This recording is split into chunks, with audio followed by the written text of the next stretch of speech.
We've got a brilliant presentation coming up from Abbi and Georgie from Castle Howard. So if you could join me and give them a round of applause to welcome them. Thank you. Hello, I'm Abbi. I'm the Visitor Attraction Director at Castle Howard. And I'm Georgie. I'm the Marketing and PR Manager at Castle Howard. So it might be May, but we've very much got our Christmas hats on already, and that's what we're going to talk about today. So Christmas at Castle Howard is a huge event in our year, and we've seen some really exciting audience growth over the last few years. So today we're going to talk about how we got there. So it's a deep dive session into practical marketing and PR tactics, the approach we've taken to programming, and how we've developed audience care and the whole kind of visitor journey, and how we've navigated some interesting challenges along the way. So from Christmas tree drama to sacking Father Christmas, it's a warts and all session. But we wanted to tell you a bit about Castle Howard, first of all, if you don't know us. So we're a stately home in North Yorkshire, about half an hour away from the historic city of York. The house, which you can see on the screen, was built in 1699 by the Howard family, who still live and work at Castle Howard today. So we're a visitor attraction. We welcome over 260,000 people every year. And when visitors come to us, they can have a walk in the house, they can explore the gardens, and they can go on our award-winning adventure playground. We also have lots of cafes, a garden centre, a gift shop and a farm shop on site. And Castle Howard has been the filming location for multiple films and TV shows, including Brideshead and Bridgerton. So moving on to Christmas, this is what Castle Howard looks like in the wintertime. Core Christmas events have grown massively since 2017. So I've been at Castle Howard. This is the 8th Christmas I'll have worked on this year. So kind of looking back during the time I've been involved, we've seen huge growth. The core event is a journey through the historic house. So the whole visitor route is decked out for Christmas with theatrical installations. It guides visitors through a story. So we go through a very kind of narrative-based approach. So last year, for example, we did Christmas in Neverland, which immersed visitors in the story and the world of Peter Pan. So it really feels like when you come out of the house, you've experienced a theatre show, but without actors. So it's physical installations. We work with Charlotte Lloyd Webber Event Design. They're our creative partners in kind of transforming the house physically. And then we also work with a theatre company called Imitating the Dog, who do projection mapping and immersive soundscapes. And really importantly, the designs are very site-specific and sympathetic to the historic space. So an example of that, last year, this is our music room in the house, which is a large, beautiful stateroom. And it has kind of collection items such as the original pianos and a harp. And we turned this into Captain Hook's cabin. So sea shanty inspired music and sound installations were created by our sound designer, recording those on the historic instruments in the room. And then the red and gold colour palette the designers used were inspired very much by the interiors, the wallpaper, and what was already in the room. So you'll see there's a cabinet there of Captain Hooks, different hooks, a hook for every occasion. These were housed in one of the collection items, a cabinet that was already in the room. So they really do, it's not like a theatre experience kind of plugged into a historic house setting. It's very sensitive to what's already in the room and helps reimagine the collection. But as well as that core event through the house, we have 2 Father Christmas experiences. We have themed festive afternoon teas. We have tours and a programme of workshops. We have a huge Christmas emporium and a marquee, which dramatically increases the capacity for both retail and catering at a time where we upscale our visitor numbers massively.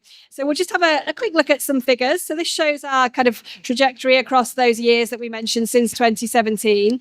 2017 was when we started working in this way with Charlotte Lloyd Webber Event Design on these kind of narrative-based Christmas experiences. In 2017, we welcomed 33,000 visitors, and last year we peaked, it was our biggest year ever at about 88,000 visitors. So a 166% increase across that period of time. So how did we do it? Of course, being the kind of the heart and soul of the marketing team, partly it's down to great marketing, but it's also, we really did a lot of analysis on our audiences and their behavior. We've really programmed with a lot of consideration, and we're really kind of delivering now a very consistent brand experience. So as I said, 2023 last year was our biggest year. At this moment last year, we just won the Museum and Heritage Award for the kind of best marketing and comms campaign. We've now handed that baton on last night. But, we wanted to kind of share some of our knowledge and learned experience. And we're very much already putting the plan together for this year's Christmas. So we've done a few things. We really analysed postcodes, ticket types, group sizes, audience surveys and feedback. And we discovered from all of that we think we have 5 key audience groups. And this is our own segmentation. It's not kind of an existing model. They all have their own motivations for visiting Castle Howard at Christmas. So we've kind of categorised them as multi-generational families with young children, multi-generational families with older children or adult children, but still coming as kind of a family group, independent adults, either couples or groups of friends. And really interestingly, 60% of our audience at Christmas are this group, the kind of independent adults, which is quite surprising when we're programming things like Peter Pan, like Narnia. It's kind of those nostalgic stories still have a real resonance for adults and young adults as well. Castle Howard members, we have 23,000 members overall, and we offer members 1 free visit at Christmas time. And then kind of the more formal groups like the coach tours and excursions and kind of tourist groups. So we considered other factors like drive time, where are people coming from, frequency of visits, accessibility requirements, and this kind of school holiday dates to devise a programme that served each group. So the programming includes things like meet the designer tours and evening dinners and wreath making workshops, which really appeal to that adult audience. But then for the younger audiences, adding in things like a free Tinkerbell trail around the house for younger children with stickers as prizes. So we've got some show and tells. Here's the crocodile and Captain Hook, which a lucky 7 of you in the audience, maybe as a competition, can win one of those in a minute. We've programmed things like afternoon teas, which both appeal to adults and then to family groups. We, as I mentioned, have the 2 Father Christmas offers, and we differentiate those offers. So we've got a top tier price Father Christmas inside the main house, which is a very premium offer, and it's inside the kind of pay barrier, so you're also coming to the Christmas experience. But then we've programmed a more affordable price point to see your Father Christmas in a grotto outside the pay barrier. So that's more aimed at younger children. So people who maybe don't want to invest as much in bringing their family to see Father Christmas if you're not sure if your kid's going to cry within 2 seconds and run out the room. And then we have a garden centre, and we programme Santa Paws in the garden centre every weekend. So that's a dog grotto. Dogs can come and have their photo taken with Santa Paws and receive a treat. So we're really thinking about audience segmentation in quite a lot of detail, and dogs are very much a key part of our segmentation. So talking about segmentation, so putting Christmas tickets on sale has become our kind of real Glastonbury moment. And like Glastonbury, we also work with C Tickets at Christmas time to help ticket our events. C Tickets said to us last year that our ticketing journey was the most complex project they've ever worked on, which we're taking as a fantastic compliment on how much detail we've put into the booking flow. I don't know if C Tickets meant it as a compliment, but we're taking it as a compliment. And from the footfall chart, you might have noticed that 2022 and 2023 weren't significantly different in terms of numbers. We only really saw a slight increase last year. And that's because we've reached a point where our house is full, it's at capacity, and we just don't have enough tickets to meet the demand. So we asked ourselves, how do we push our audience groups into quieter slots? So our Christmas experience runs between November and January. Obviously, December is our busiest period. How do we get people to come along in November and then after Christmas time? If we can encourage families to move away from the weekends and maybe push them into after school sessions. And if we can't increase our footfall, how can we maximize our revenue? And we tried and tested lots of different techniques when we were building our ticketing journey with C-tickets. And those things included introducing 4 different pricing tiers, so differential pricing, which we called super off-peak, peak, and super peak, which lined up with key dates. So, for example, December weekends are super peak weekends. They're the most expensive, whereas November and midweek is super off-peak. And we tried to rebalance those kind of group and adult audiences into those midweek dates by programming tours and dinners and wreath making workshops, but at a lower kind of general price to make room for those families who are only able to visit during the school holidays. Another thing we did was upsold afternoon teas, which is an offer that we run at Christmas as part of the ticketing flow. So as you're booking your ticket, if an afternoon tea is available on that date, you can add it to your basket there and then. And that's one of our really big success stories at Christmas time. Another thing we did was upsold retail products in the ticketing flow as well. So we go on sale for Christmas in August. Some of the retail products that we put on last year included gift bags, but then also things from our farm shop like steak boxes and meat boxes. And this had really mixed results. The gift bags did really well, but the steak boxes didn't so much, because in August, how do you know that on a Thursday in December you're going to have steak for your tea? So we've made a decision this year to really push our non-edible kind of retail products and see how that goes. Another thing we have been doing since 2021 is charging for car parking on top of your ticket. We don't usually do that in the year. We just do it at Christmas time. It's been contentious, but we think that we're getting there. And we'll talk a little bit more about that later on. We also know from our audience analysis that our Christmas bookers are often repeat visitors who come to us every year as part of their Christmas traditions. And we've stuck to one artwork theme. So we've worked with a local illustrator called Emily Sutton on our key artwork. And we make a really big splash when we reveal it. And these kinds of images have become really synonymous with our Christmas events. And we try and make use of them as best we can in lots of different elements. So we use the illustrations in our retail products, and we know that some visitors come to us every year and buy a tea towel as a collector's item with the illustration on. And in our digital advertising, we obviously use the image as well, and we've tested it against lots of other creative assets like photos and videos, but the artwork always comes out on top. That always delivers the most conversions. And we really feel that the attention to detail and the playfulness in the artwork and the nostalgia that the kind of drawings create is really indicative of the physical experience. We're currently working on this year's theme and artwork, and if you want to see it, you'll have to follow us on our social media channels. We're announcing in June. So with that in mind, our marketing campaign at Christmas is always themed around magic and nostalgia and making memories with your special people. And the assets that we produce are really, really essential. So as well as our illustration, we also create a concept trailer, vox pops films, lots of different photographs inside and outside the experience, but always with those different audience segments in mind so they can see themselves in the images. And so these are just some examples of some of our marketing. So for our Christmas marketing campaign, 40% of our marketing budget goes on to outdoor. So that's things like banners and posters and digital screens and radio advertising. 40% is really high for us. That's much higher than our other campaigns throughout the year.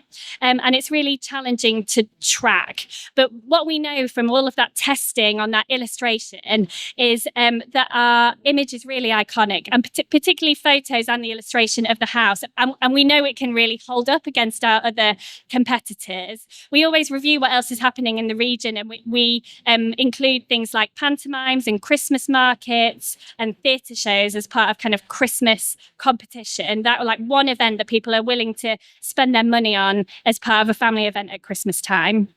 20% is for design and asset creation, including photos, videos, and illustrations. And then the remaining 40% of our budget is on digital, really pushing out those assets to our identified audiences.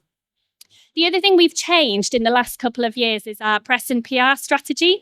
So we've worked harder to place more kind of human interest, image-led coverage rather than longer stories, more about our house getting dressed for Christmas.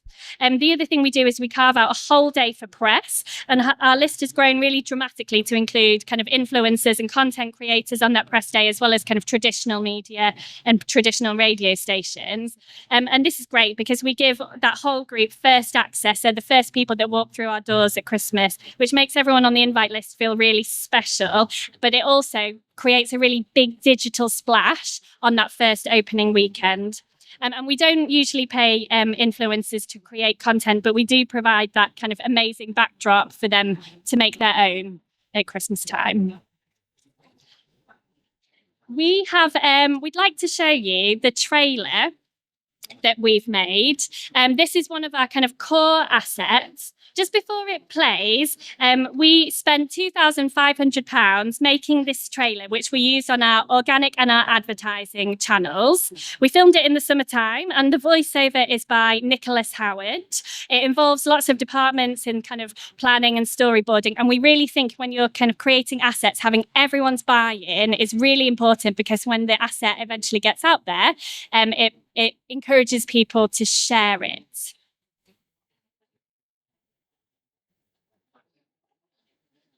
The first flakes of winter begin to settle at Castle Howard. There are whispers of Christmas enchantment in the air. For centuries, dreamers have lost themselves in the fantasies of this wondrous house. The glittering lights of the towering tree welcome all who believe in magic.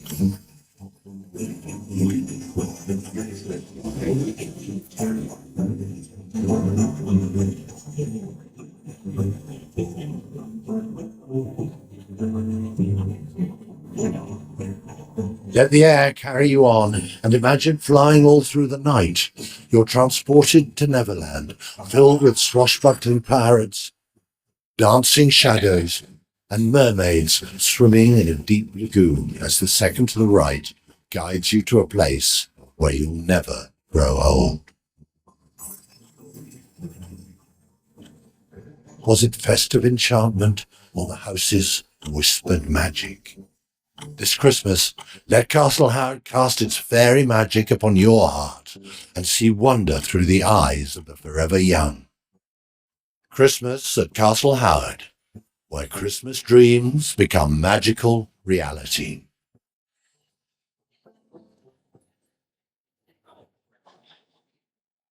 Okay, so that's always a challenge when you're in the middle of summer and you're trying to create a Christmas video trailer when the installations are not in the house. And as Georgie said, we do invest, for us, quite a bit of budget in that trailer, but we also think of creative ways of keeping the cost down. So by using Nick Howard's voice, he lives in the house and is available, and that's my brother and my little boy. So we don't pay for actors. They got paid in cake. And that kind of has real traction, kind of creating that sort of magical moment in August. Normally when people are on their school holidays, they've had their summer holiday and they're starting to think about the next magical family experience they want to commit to and book.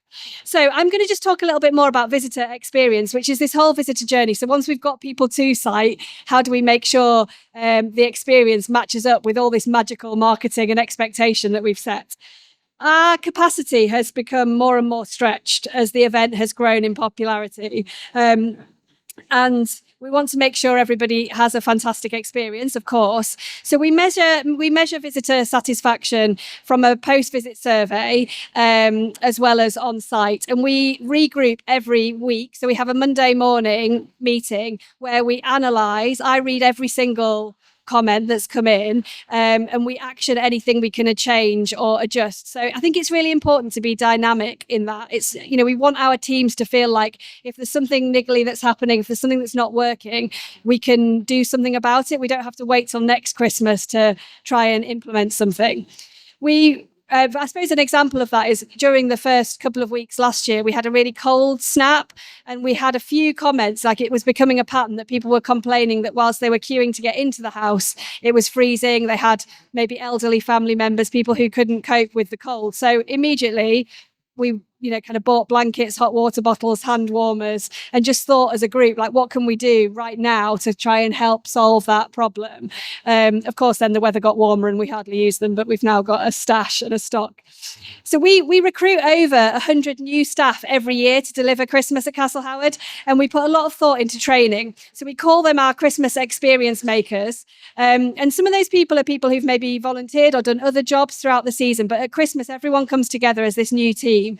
And we really focus on the care that we want to give to our visitors and our guests. So it's important that every single staff member, whether they're working on a barista coffee machine or in one of the rooms of the house, feel like they have the tools and the confidence to ask you about your experience in the house and to be able to tell you something they personally like.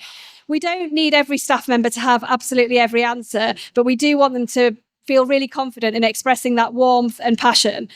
So one thing we did that has worked really well, another show and tell moment, is we create these kind of swatch FAQ documents which clip to the bottom of a staff lanyard, and they include all the key information and the FAQs that we know through the, kind of by analysing the comments or feedback, we know the types of things people are wanting answers to. So it empowers every staff member to be able to have kind of a quick reference there, or to know where to refer people onto, like opening times, pricing, how to join a membership, when the events are on, running times, that kind of thing. We also receive a lot of calls and emails and social media messages about Christmas. So we identified that actually, as part of our Christmas experience makers, we needed people to cover phone lines and social media channels in a way that we don't normally during the rest of the year, just so people are getting that kind of quick response. So we've employed people who are those sort of customer service team on a rota to make sure that's always covered. All of these tactics have seen complaints dramatically drop. Now, we don't get tons of complaints, but of the ones we do, they dropped 48% between the years of 2022 and 2023. So we're always really thinking about how we can make the experience really magical. So when we were planning for 2023, we knew we wanted to take better care of our audiences and explore developing some new audiences. So here are some things that we introduced. Our Father Christmas experience inside the main house is really popular. It's such a treat for families at Christmas. And we have a dedicated space with 3 actors who perform a short show, followed by a meet and greet for each family group. And in 2022 and 2023, we've introduced relaxed and BSL performances as part of the schedule. And that's made for some really interesting learning. We found building the audience for our BSL interpreted events in particular really challenging, and we worked closely with a community group in York who gave us some kind of advice on meeting the right audiences. So we programmed those events for after school in December, and our contacts explained actually that's not very smart. If you're a deaf family, you're much more likely to engage in a more sensory experience on a Saturday morning or a Sunday morning. And for our relaxed performances, we ended up offering some of our tickets to a local primary school on our estate and their kind of SEN stream, which was really amazing actually. It created lots of really brilliant goodwill, but also offered like a really nice opportunity for people who come into close contact with the estate to have this really rich and brilliant experience. Another big piece of feedback from 2022 was kind of queues and crowding and people being nervous about the busyness of the event and how that could be a barrier to attendance for some groups. So we created some calm sessions. So these were slots that specifically had a reduced capacity, less sound effects, fewer lighting effects, for groups to kind of move through at their own pace. And we had some really positive feedback from those sessions. So we're really looking forward to repeating that for 2024. And the next kind of major thing that we did was create something called touch boxes. So we're a stately home, and in stately homes, you're usually told that you're not allowed to touch things. And we wanted to create something tactile in that kind of immersive house experience. And what we did was we asked the Christmas team who were creating the installations to come up with some fun ideas as to what those touch boxes might look like.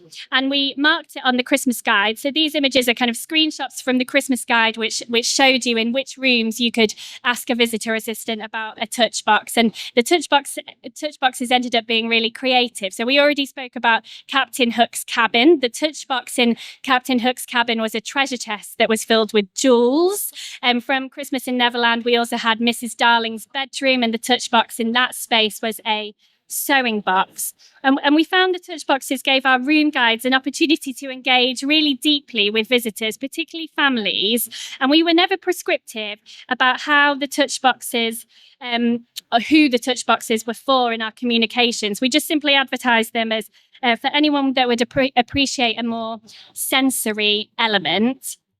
And this is a really nice screenshot from a BBC News piece about the touch boxes. So a lovely group in York for visually impaired and blind children and young people heard about the touch boxes and booked a group visit to come and see us.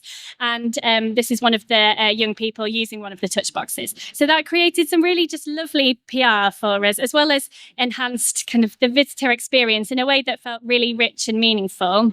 And just last week, we opened an art exhibition at Castle Howard, and we introduced a similar thing. So touch boxes made of the materials that the art pieces are made out of. So we feel like this is a bit of a game changer for us going forward, and something that we're just going to work into our planning for all of our larger events. Okay, so we'll move on to a few challenges.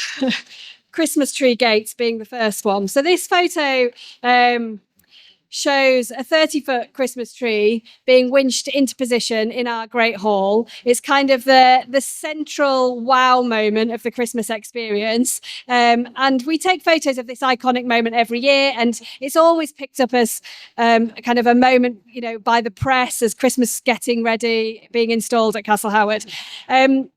In 2021 and 2022, we were really fortunate that Channel 4 followed us to make a documentary, kind of a fly-on-the-wall documentary about a year in the life at Castle Howard. So I felt like Challenge Annika for a year and a half. And of course, they wanted to film the moment that this big Christmas tree goes into the hall. Now, naturally, of course, when the cameras are rolling, it didn't go to plan. In 2021, the tree was too big and it was too heavy, and the systems we were using, which we'd used in previous years that were tried and tested, failed, and 2 staff members were hospitalised.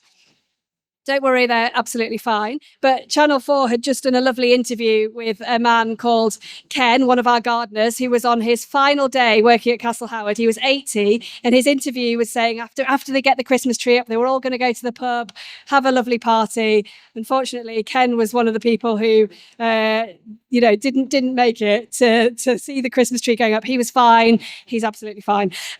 But working with Channel 4, they were really, really good and sensitive about what what kind of felt right to show and not to show. And we had a really close working relationship with them, which meant we could control the narrative. And we didn't get final say, but they were really great to work with. And I'd absolutely encourage it. That's not a story to put you off if somebody wants to make an observational documentary. It really allowed us to kind of then show how we could put different systems in place. So in the photo, you can see tons of scaffolding and winches, and that kind of experience when something goes wrong has really improved our practice. In fact, we put all of that in the following year. Channel 4 were filming again, and then I was the person that made the call when the Christmas tree had gone up that we'd gone too far the other way and it was too small and wasn't going to be impressive enough. So had it changed and swapped out, and we managed to tell the story that original Christmas tree had gone to our holiday park and was still used, because like all of these things, it could be an absolute PR disaster, but we feel that being really authentic with the challenges is actually really fun and delightful for audiences. And I get asked all the time about the Christmas tree. I'm known as, the woman who got rid of a Christmas tree because it was too small. So, the press are already hungry for this kind of action and the real life jeopardy of these situations. And it shows like the absolute mammoth task it is to mount this kind of Christmas experience. I suppose some of the other challenges when you make an event that feels really immersive, kind of it's how you set those boundaries and barriers with your audiences. So this shows a projection piece which was on the floor. It's the Mermaid's Lagoon, and the projection showed the image of crocodiles. And mermaids kind of playing in the water. And of course, children and adults wanted to get in with the mermaids. So we kind of had to work really hard with our Christmas experience makers to not sort of tell people not to, but to encourage them to do other things. So going back to the touch boxes in this room, we had a whole selection of different shells and materials that people could play with and touch. So if you saw, if a Christmas experience maker thought someone was getting too involved in the mermaid pool, they could kind of divert them in a really positive way. It wasn't like being told off, but kind of just encouraging them not to sort of be too rough with it. So some of the other challenges around reputational management, when you build something that's really well loved, you get scared of making changes because everybody kind of holds it in such high esteem. And one of those examples was our Father Christmas experience. So I talked about a high-end experience that we have in our main house. That had built over a number of years. Tickets sold out within hours. It genuinely was like putting Glastonbury on sale, and we were managing the disappointment of people who couldn't get tickets. The actor who played the role of Father Christmas was an absolutely fantastic Father Christmas, and people came back year on year because they believed he was the real Father Christmas. Sorry to kind of we'll have to suspend disbelief for a minute. He's not the real Father Christmas. But we built this problem because kind of the experience only worked because of him.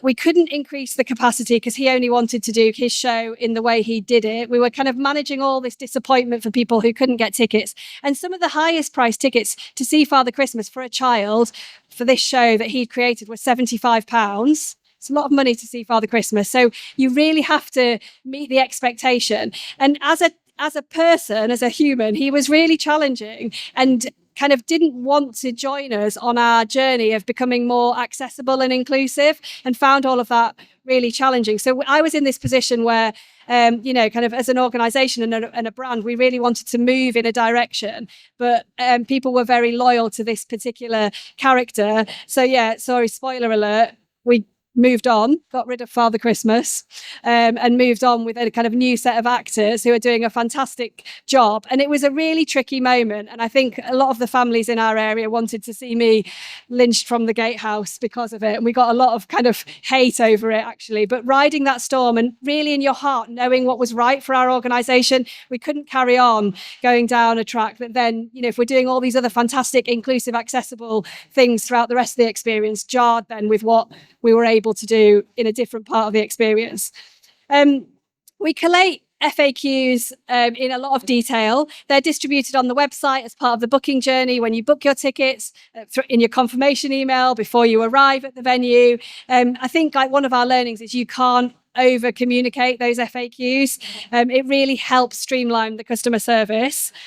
We always run a priority booking period for our members, and this has a dual benefit in that the members, feel like they have special kind of priority getting the tickets they want, and that really helps with membership retention. But also it gives us a soft launch opportunity. So we put tickets on sale to a group of people who are generally kind of our fans, our ambassadors, and it allows us to kind of work through any bugs or snags before we release tickets to the general public. We created a have a cup of tea on us little system. So here's our next little show and tell from Georgie. And this is about empowering our Christmas experience makers to solve a problem there and then in the moment. I think what we found was that, a small issue that somebody had on site would perhaps be escalated through the hierarchy, through the levels. It would take a long time to get back to those people, and they're just getting angrier and angrier. So like really empowering your teams to just solve a problem, give away a cup of tea and a cake normally does the trick. Feeling like you've been listened to is like mostly what kind of resolves the problem. And then of course anything more serious does come up eventually to me, normally people who are raging about Father Christmas. I've got lots of Father Christmas trauma that I could share. we've weathered the backlash against car parking charges. And what we've really tried to do is communicate why we're charging for car parking. We've re-tarmacked an area of the car park using the funds we've raised from charging for car parking. So visitors can see, and our teams can, when they're complaining, clearly demonstrate what that money has gone towards, and kind of, again, improving the physical access of the car park. We're approaching year 4 of Car Park Gate now, and it's kind of getting easier. So bear with it if you're thinking of charging for car parking. People get really irrationally angry about car parking charges. And then things happen all the time that are completely beyond our control. So last year we had 2 massive power outages, so big, busy Christmas days, and the Northern Grid decided to do something, completely blew all of our power. There was an actual fire coming out of the substation. It's very dramatic, proper crisis management on site. The team dealt with it amazingly. But actually, the benefit of working with C-Tickets in that kind of scenario meant that they had all the data of everybody arriving that day. They could get messages out really quickly while we were on site dealing with a fire and a group of old people in the dark trying to get down some stairs. So, their infrastructure meant that what it would have taken weeks for our in-house team to do, they did within half an hour. So they kind of were worth their weight in gold. So our final kind of tips and tricks, I guess, which we can double team it. But I think when we finish Christmas, everybody is exhausted. It's a monumental effort. And in January, the last thing you want to do is start thinking about the next Christmas. But it is absolutely the best time while it's fresh in everybody's mind. Like, we're now looking at all of those evaluation documents, all of the detailed work we did in January, to be able to be ready to kind of go again and put things on sale this year. So you kind of have to keep the momentum going. And it's worth employing your creative team and your Christmas experience makers for a few days either side, just so you don't kind of close the door on January the 5th and send everybody away and not capture any of that learning. Another key one is just investing in your assets and then test it against your kind of paid audiences on social media. That's been so valuable for us for understanding what really resonates, and we've been able to repeat it year on year, which is great. So each year we work with a charity partner, and this is really important for us. So last year we worked with Great Ormond Street Hospital, who are obviously very connected to J.M. Barrie and the story of Peter Pan, and we raised over £25,000 for Great Ormond Street. The donation worked best when it was integrated into the ticketing journey. So bookers had the opportunity to donate to our charity partner whilst they were booking their ticket. But then we also took physical donations in our chapel and asked local children from schools to decorate that tree in the chapel with their kind of wishes for the children who were staying in hospital over the Christmas period. It generated, again, really positive PR and loads of goodwill from our customers. So yes, they're paying a hefty price for the ticket to come to Castle Howard, but they also recognise that there's a charitable option as well. And don't be afraid to be more commercial. We've noticed a lot less price sensitivity at Christmas, particularly around those products that are in the world of our Christmas theme, like the afternoon teas and the baubles. And if they're included in the ticketing flow, that's even better. One really good example is last year for Christmas in Neverland, we had 3 different Peter Pan books on display in our retail, one at £10, one at £20, one at £30. And that £30 offer, which was this kind of more beautiful illustrated souvenir book, was by far the most popular. So that was a really interesting test. We do quite a bit of analysis about how visitors move around the site. We don't do it very scientifically. We are a really small team. So, we're kind of interested on a daily basis where the pinch points are, where people are spending their money. And a good example of this was in 2022. We noticed that the toasted marshmallows on a brazier were really popular, and we sold 3,000 marshmallows. So last year, we simply doubled the amount of places you could buy marshmallows. And for the cost of a few extra fire pits and some logs, we then last year sold 6,000 marshmallows, which was revenue of over £11,000 just for marshmallows. So really kind of paying attention to those small details and thinking, how could you just do more of the things that are working really well across your site was worth thinking about. We work really closely with the creative teams who are building and developing the experience, and they always work at least 2 or 3 moments, Instagram moments, as part of the exhibition, as part of the experience. And that really encourages user-generated content, which is perfect for us at Christmas because we just reshare it, which is really nice. I'm going to let you do that. Okay, which one? Super peak. I can't get them all right. The peak, okay. super peak, off peak. Okay, great. Another piece is testing language. So we talked before about those 4 different ticket types: super off-peak, peak, and super peak. We realized that, so when we put that together, we were thinking about pricing, but in reality, a lot of people thought that meant how busy the day was going to be. And those 2 things often didn't quite marry up. So this year, we're really reassessing how that looks and feels. So finally, I think like our main lesson really is about listening to your audiences, and that's via multiple mechanics. And don't be afraid to adapt live and be dynamic. If you're hearing that certain things are not working well for people, then you have to empower the whole teams to do something about it. And we did the post-visit surveys and all of that listening, but also we offered as a marketing team to cover the lunch breaks in our coffee trailers on site. So kind of throughout the week, we had members of the marketing team. We were all really good baristas as well. So we've kind of learned that as an additional skill. But it was just so great to not be in the office and to be listening to the people who were attending, asking them where they've come from, why they've come, you know, what they've thought of the day, what they liked, whether there's anything they changed. I was asking them, what do you think future themes for Christmas could be? And it just meant that there was times in the week we were rotated in to listen and talk and look at the people who were coming to the experience. And that was one of the most valuable things. So I think that's it. We're out of time. Have we got time for any questions or not really? Unfortunately not, but what I was wondering, if people want to come and ask you a question, maybe if we stand aside, if it's a good question, they could get a sticker. That would probably be a good way of doing it. But please do give both our speakers a lovely round of applause.